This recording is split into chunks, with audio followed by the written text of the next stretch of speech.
Welcome to Carlie's Couch. I'm Cece Fierce. Lextopia here. Thanks for joining us today.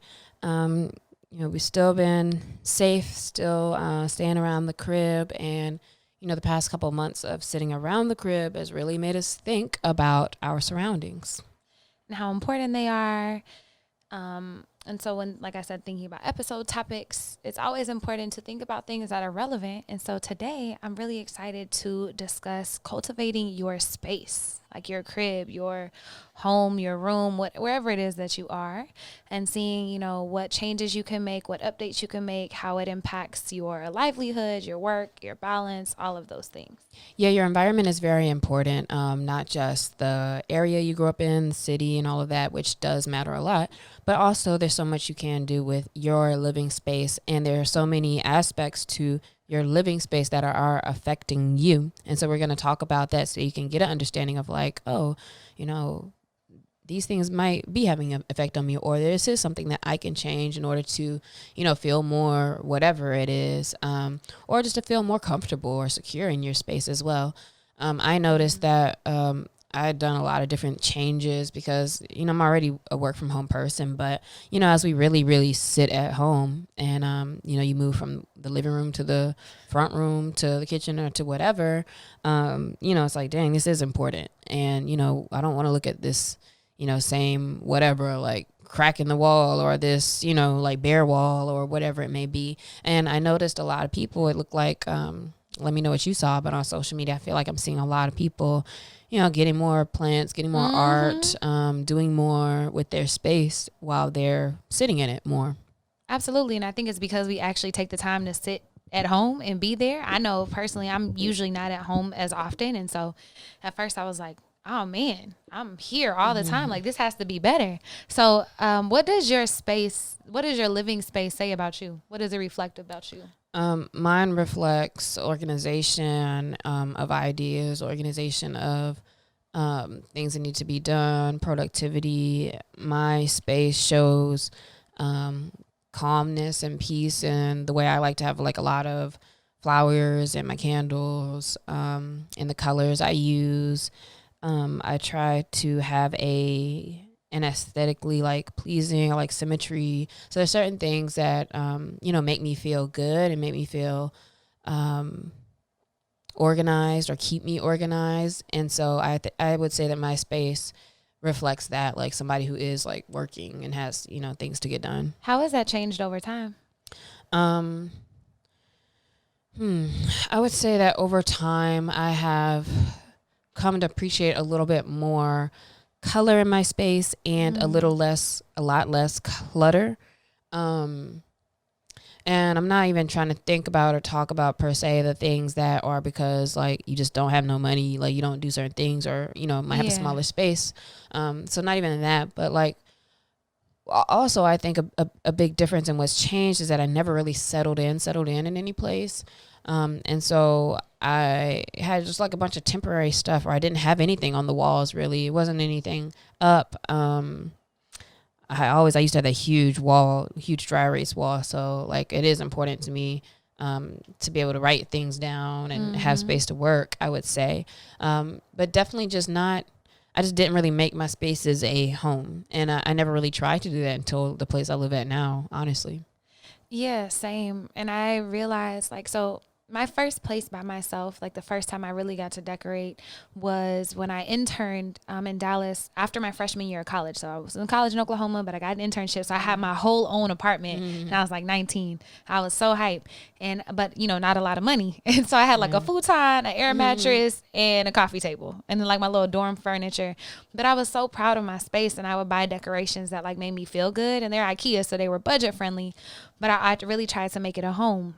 Since living in LA, I haven't, like, LA feels more like home now, but I haven't had a home space. And so I've used the time during the pandemic to be a lot more intentional about that. Like I had already had, my bed set up, like, and it was like, it brings me serenity, like to come home and to like see my room. Like I have my diffuser popping. It smells good. It looks like me. It feels like me.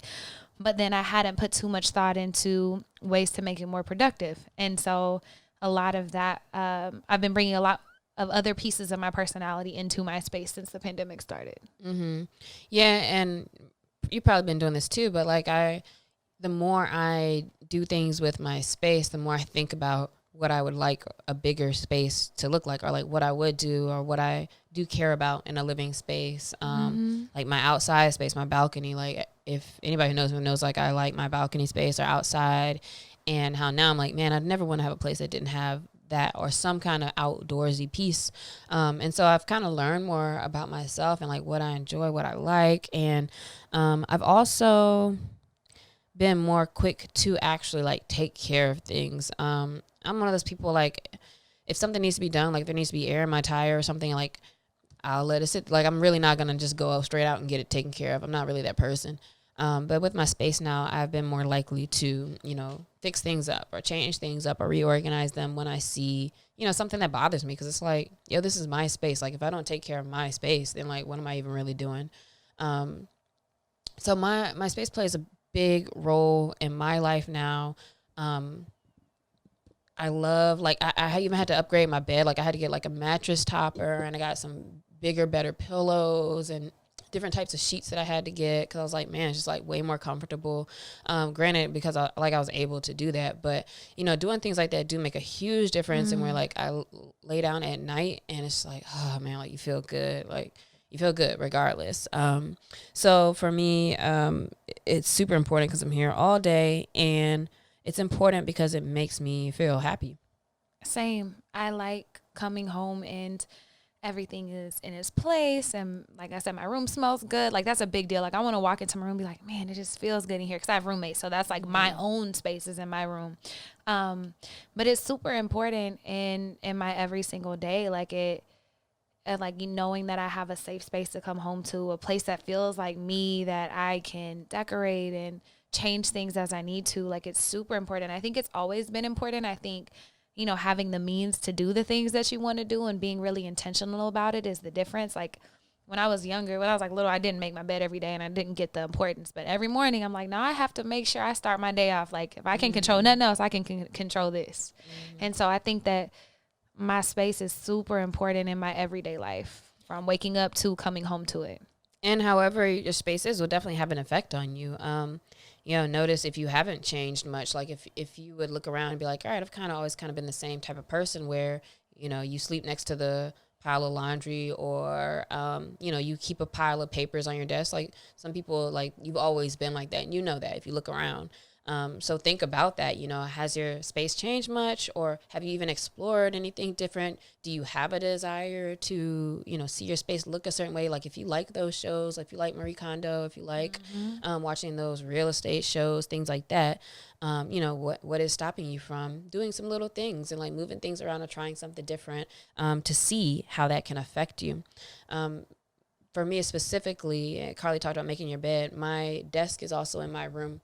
And so it's important for me that my bed is made, because my surroundings affect me, to where if there's clutter or disorganization around me, I'm distracted.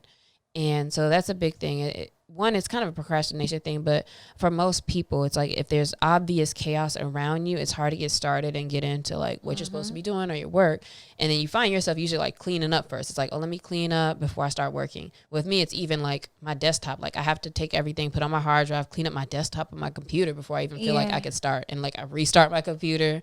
So like that's important to me. Like, all right, I need things to be fresh. Like feel like my mind is fresh, because it's so distracting to have stuff around. Are you one of those people that has like that it doesn't have a lot of tabs open, like on your? Yeah, no, I don't like a lot of tabs. I if it's more than like 4 or 5, then I'll make a whole nother set of tabs and put those down. And it has to be like things that go together, like within the task. So I don't like a lot of stuff up, unless it's something I just don't want to forget, and then I'll just put it down. But I think that that's important, though, to know that about yourself and know that that's how you work. So your space can not only distract you. For example, if there is chaos, maybe in clutter, maybe you're not able to focus and work at home, especially if you're not used to working at home. And now all of a sudden you find yourself forced to work at home. It's like thinking about what you need in order to bring your best self. But I think your space can also inspire you to, want to be more creative and to do better things. Like mine, I have affirmations, that I've painted. I have like a card on my desk from my best friend that makes me smile because it was super thoughtful. Like I have a couple of pictures, but I love having art around. I love Alexia's fresh flowers. I don't keep fresh flowers like that. That's a goal of mine. I'm not there yet. I do got plants though that make me happy. But I like to keep things in my space that inspire me and that make me like feel good and make me want to do things. Yeah, I like that you bring up that side of it too, because I literally wake up and I look out and I see usually like my flowers on the balcony, and that does like, it makes me in a good mood. I have 1, 2, 3, 4 paintings and a photograph from, friends. So I have all my friends' art up. No, more than that. My friends' art up though. It makes me, be like, wow, I like my friends. I appreciate my friends' presence. I have my certain affirmations that I have written on my board along with different work and stuff. So everything does play a purpose. I actually, I was kind of being a weirdo this morning and not even really thinking about this episode at all. But for some reason, I was straightening up and I just felt in a good mood. I felt really grateful, and I was, making my bed. I was like, man, thank you for my bed. And I got my sage thing, and I was like lighting it up because I was like, just to be doing something. I don't know what you're really supposed to be saying, but in the way that I did, I was like, man, I haven't done it in a while. So I like went around, because I had new stuff in, new plants, new everything. Like even when I set my mattress topper and stuff. Mm-hmm. And this is like new within the last few months. Like I don't go around saging every day, but I was lighting it and I was really saying like, thank you to everything. I was like, thank you to my plants. And, it was something that was goofy. Like I was laughing at myself, but like literally everything, not even just thank you, but I'm like, oh man, I love this thing. Like, oh, these candles smell so good. And, man, there's so many lessons I can learn from, things on my whiteboard. Mm-hmm. I was thankful for, Earl and other friends who like got me things on their travels, and like literally everything in my room I like took a minute to appreciate and like think about, like, man, like I appreciate everything in here and everything serves its purpose. And I was in a good mood. I felt in a good, grateful mood. And not that that's something like people got to do all the time, but just really feeling good with your space can just make you feel so much better. It's so important. And I think wholeheartedly that our space is a reflection of our lives or our head or what's going on inside of you. That I'm really intentional with my space, but I notice whenever like I might be chaotic in my head or my thoughts, or might be rushing around, because then that's when I start to like leave closed places or have more clutter on my desk. Like I notice very physical manifestations of what's going on the inside. So I love that you took a moment to, be thoughtful and to thank all of those things that are around, because whatever you send gratitude and energy towards like multiplies in your life. I have, a really dope art piece. It's a Lextopia original that I'm really grateful for. I know I need to finish it. It was kind of fire. I ain't gonna lie. That joint was kind of fire. Yeah. I'm gonna finish it one day. So your space does affect you. And then, so now, just even thinking about how you feel in a space, there's also some research and things we looked at. Just like I mentioned, like Marie Kondo, like in her process of clearing out your clothing in your closet and you're cleaning up your house and space. Does it bring you joy? Like it's a whole process to that. And so for a second, we're going to talk about just like historical / like pop culture and other examples of ways that people approach this. When we think about Asia, not necessarily just East Asia, but Asia, like China, Japan, they all have like these processes or these ways of life, maybe is a better way to say it. I feel like they live kind of more holistically, because in certain cultures, they do have a better appreciation of how everything works together, which is kind of what we're basically trying to get across. Like, this all matters. All the things you're doing in your home, they matter too. Yep, they do. And I was about to say, I used to work in construction. I used to be an engineer, if y'all are new to the podcast. And I actually wanted to be an architect / engineer, architectural engineer, which I'm not. I wasn't. I was a construction engineer, but I wanted to do that because of Sims. Like I used to love building different houses and decorating them and just like designing spaces for people to experience certain things and to enjoy them. And I think architecture is so huge, and people don't discuss that a lot, but like that plays a huge part on how you feel in a space. Spaces are designed to make you feel a certain way. My best friend Kim is an architect, shout out, and because there's not a lot of Black women architects in the U.S., so big shout out to her, and hopefully there will be more soon.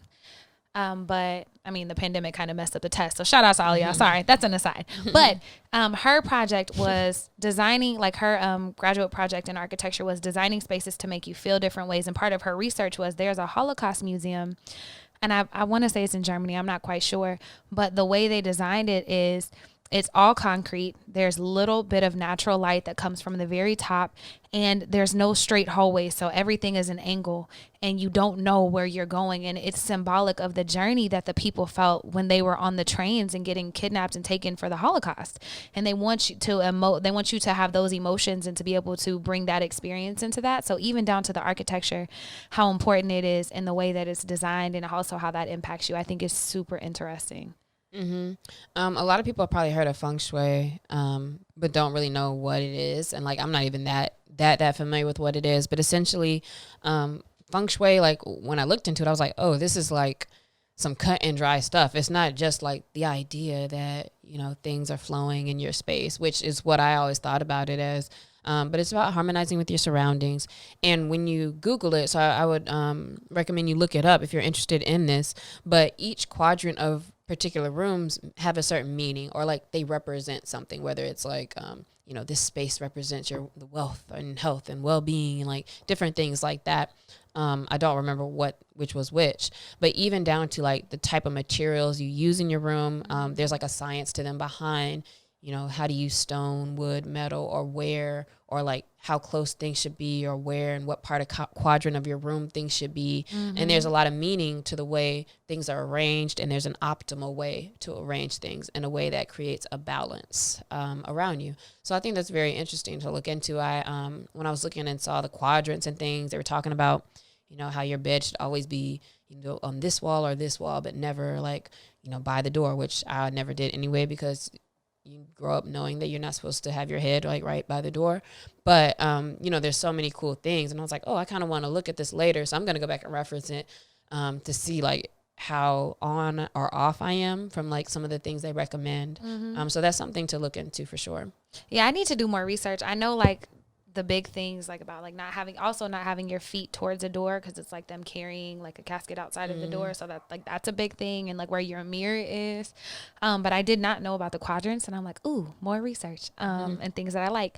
Another one which we kind of already discussed, but clutter and the way that it impacts your ability to focus, to sleep, anxiety. It can impact your productivity. So just looking at the chaos and the clutter around your house, like if you have, you know, we just cleaned out our kitchen cabinets at my house, and it feels so much better to know where everything is now and know that it was cleaned and that everything has a purpose. And so making sure that you're organizing that clutter. And if you like live in a space where you might not have a lot of space, like using storage solutions to help you be able to own that, like whatever you do have.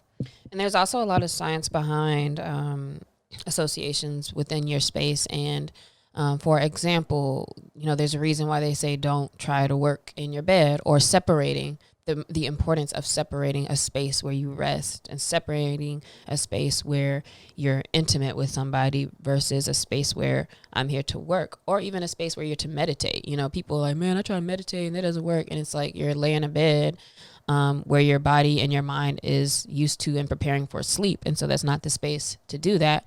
So that's something that you can incorporate or think about. And, you know, looking around your space, how is each space set up for, you know, its particular use or how you use it. And that'll help you also to be a more efficient person if you can kind of separate and show your body, or teach your body what it needs to do in different places. And that's huge. That's why I had to stop trying to read at night when I'm laying in bed, because my brain is like, nah, we going to sleep. And so every time it's just been such a big fail.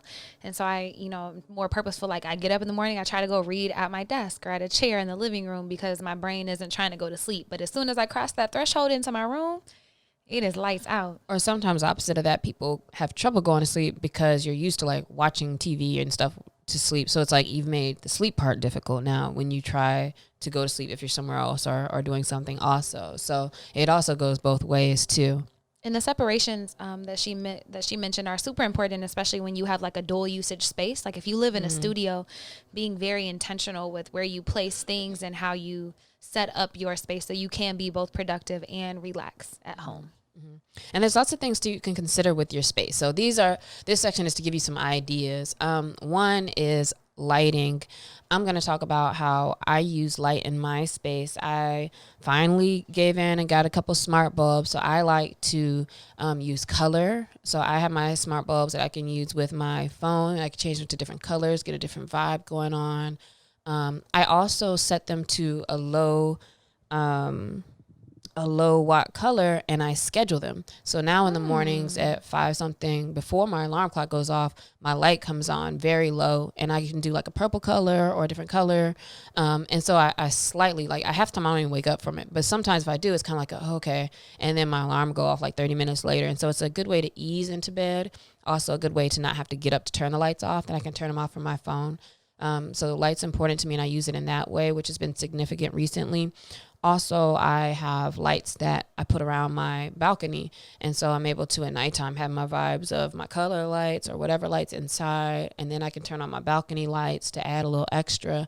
And it just feels so like soothing and chill, and like, like I'm on vacation or something. And so, to feel good about the lighting and to use lighting to set a mood, which is how I really like to use it, has been great. I love it. And just thinking about natural light. So if you have trouble sleeping and your window faces east when the sun's rising, like maybe getting blackout curtains in the morning so you're able to enjoy your rest, but knowing that like being intentional with lighting, it can help increase vitamin B and D. It can help balance your immune system and your hormones. A study by Loyola University says it helps like with increased productivity and optimism. So just thinking about the spaces that you operate in every day and thinking, wow, how could I change the lighting in here to make, to set a better mood or to make me more productive or to help me sleep? Mm-hmm. Yeah, it's super important. Another thing is, adding some life to your place. I don't have any pets. I've never had pets really. Not as an adult for sure. I have not had any pets.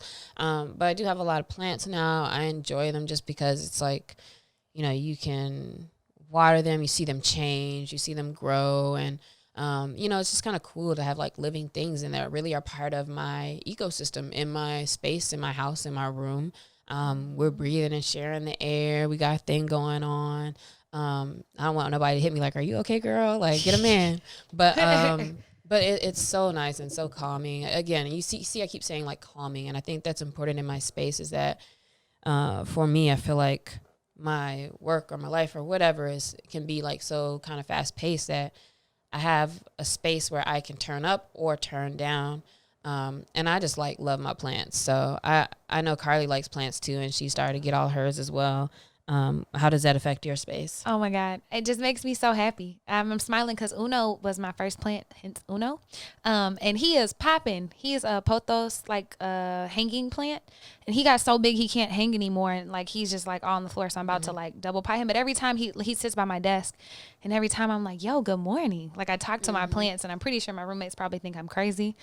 But I've gotten 5 more plants, I think, since the pandemic started, and even gave somebody another plant. So I just love them. It's so cool to see life and to, speak life into things, and yeah, just be grateful for that space and for growth.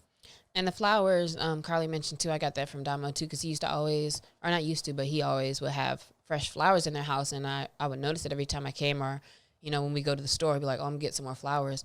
And then one day I was like, I'm going to get some flowers. And I got some, and I was like, yo, this like super changed the game. So I started keeping some in my room as well as in the front.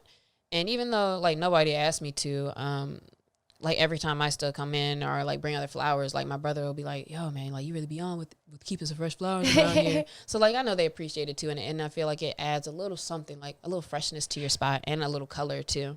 It feels so like I don't know, it's just beautiful. I notice them every time I'm over here. I'm like, man, those are just so beautiful. Like I need to do that. So doing that, I also started putting eucalyptus, like fresh eucalyptus, like the bundles in my shower, with a couple of drops of eucalyptus. Just be careful not to slip on them if you put them on the bottom. And that's been really nice too. It's made my shower like much more luxurious, and I felt kind of like I'm at a spa. So that's one little way too that's been helpful for me. Yeah, if you have essential oils, because I throw my peppermint and different ones in the shower too. Throwing them in the shower, I do the drops from the top, like 4 drops, and let it all steam up too. So it is a really good experience. I put people onto there too. Mm-hmm. Having art in your space, we talked about. I wanted to shout out one connection of mine on Twitter, Maxine. Her @ is MM in the city. she has been posting up different images of the art she's been doing in her house, and I think it's so cool.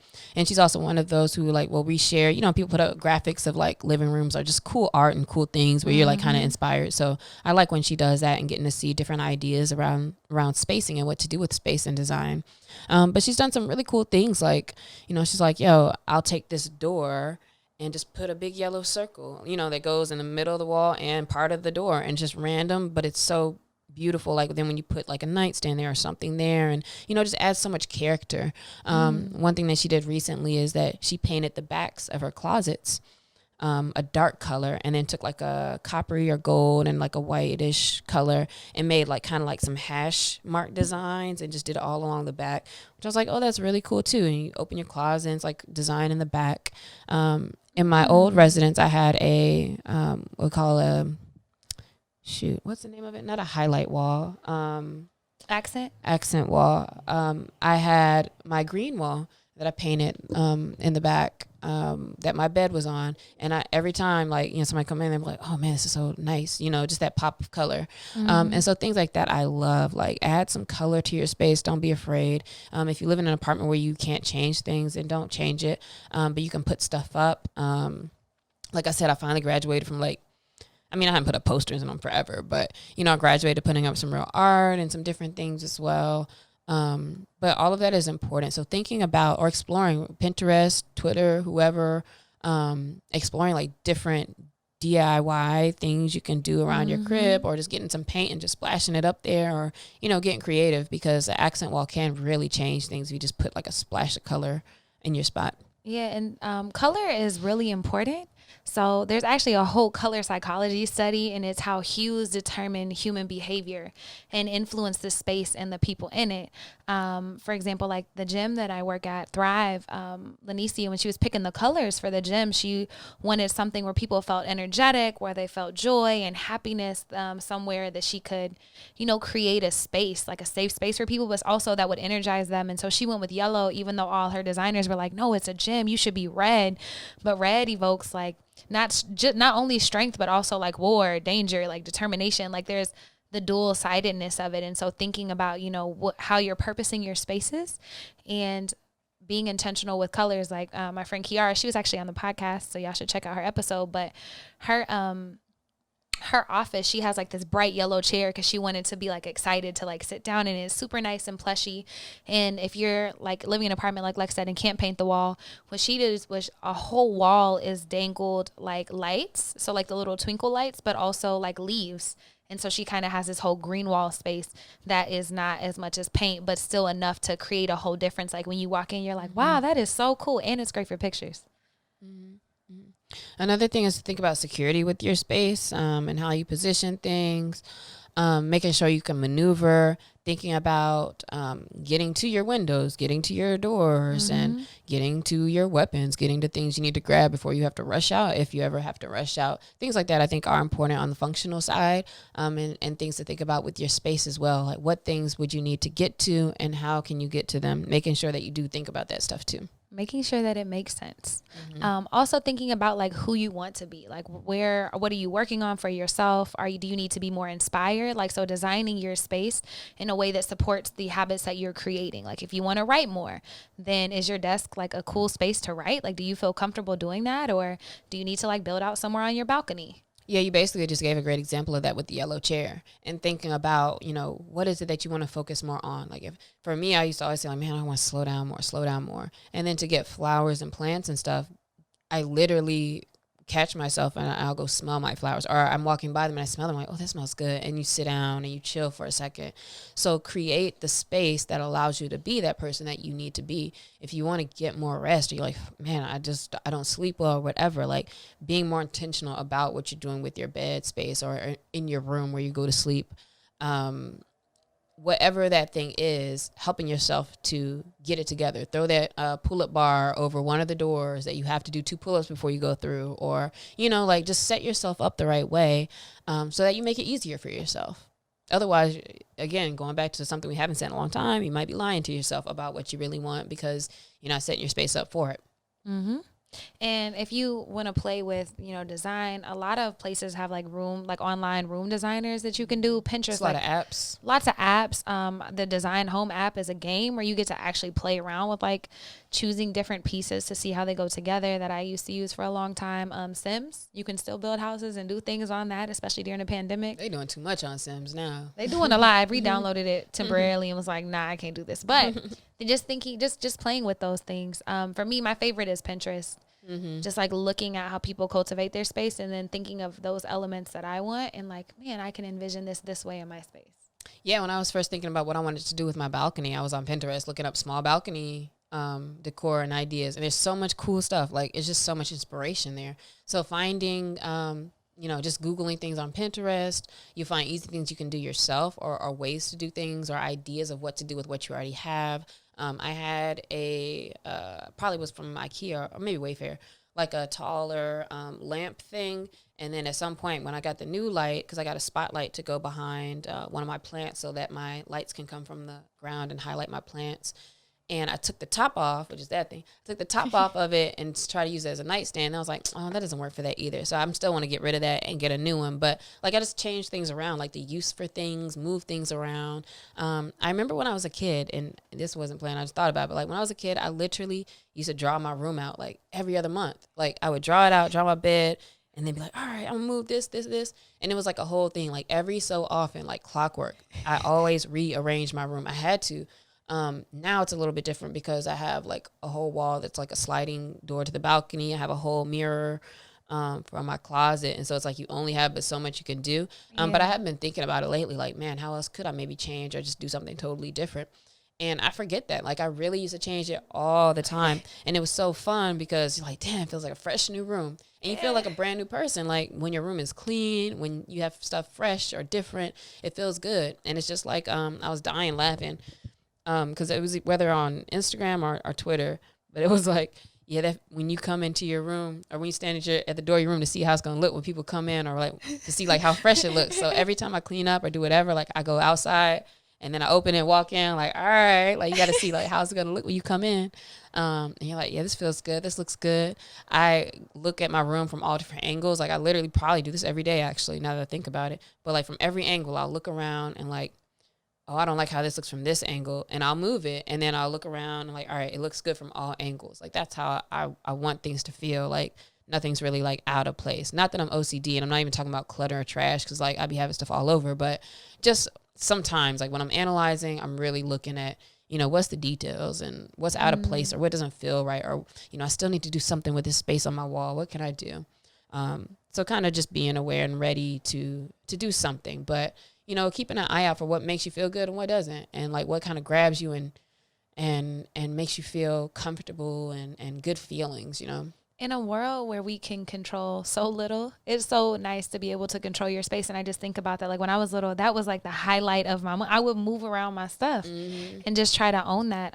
And growing up, I didn't really ever feel safe in my space. And so home wasn't somewhere that I tried to be often.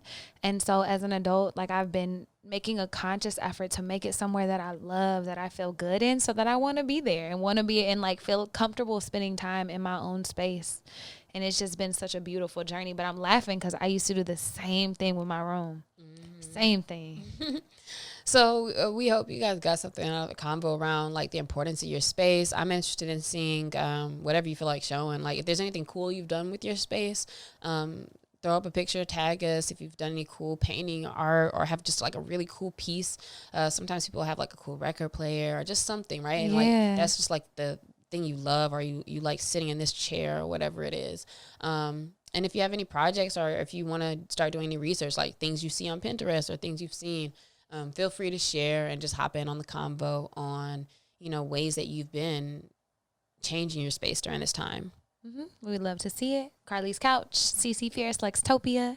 And then our question of the week: does your space reflect the habits you have or the habits you want? For me, I think overall my space does reflect the habits that I want, which are the ones I have, actually, to be honest. I'm pretty on point right now. Hey, that's fire. I just bought a rolly whiteboard, like a big rolly whiteboard, and I'm so excited. She can't wait to do a presentation. Oh, I can, man, ready. I almost brought it today for no reason, just like a random whiteboard in the background. Jesus Christ. I'm so hype about it. I would say that my office space reflects the habits that I want and have currently. My bedroom space is still a little bit cluttered because I don't have a lot of space there, and so some of it is not what I want, and I'm trying to figure out the best way to do that. So if you have small storage solutions, also hit me, please. Yeah, do some DIY or look at IKEA. Sometimes like I'll just look through IKEA stuff and there are images of how they set rooms up just to get ideas of the ways and the things of like a hanging thing here, or where you can use this for two different things or whatever. You'll get ideas. Exactly. And then I have friends who like do good stuff with like woodwork and stuff. So like I am making shelves and making all kind of stuff. I was thinking about getting a new corner desk made that had like multiple levels and like I could pull one out and stuff. So I could use that for like podcasting and for this and for that. So there's different things you can look up. So good luck. The world is your oyster. Yeah. Create something that you love. Yep.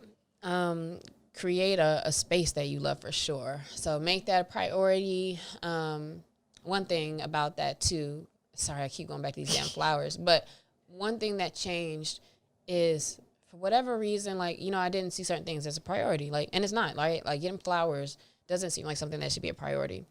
What changed though is like now I would never not spend that $10 every time I go to the store and get some more, like when mine are dead. And it's so weird how things like there's so much more value to it that I would have been missing out on because I'm like, I don't want to spend $10 on some flowers. But like I did not even realize how much of a difference it would make, how much I enjoy them. And I happily spend my $20 now because I get two different bunches, but $20 and they last literally for like 2 weeks. So, getting past the idea of like, I don't want to spend, because you never know. Like if you get that picture that you really want or that rug you really love or whatever, like, the way it changes your mood, makes you maybe more productive, like just all these things you don't know, but like it's so much more worth it to like be in a space you like. So spend a little bit. If It's you an got investment. spend it. Yep. Well, thank you. Wayfair.com if you need it for the low. They always got a damn 70% sale. Wayfair? I haven't been on there yet. Yeah, Wayfair. That's where everything in my room came from, probably, for the most part. Good to know. And Good stuff to on know. the way.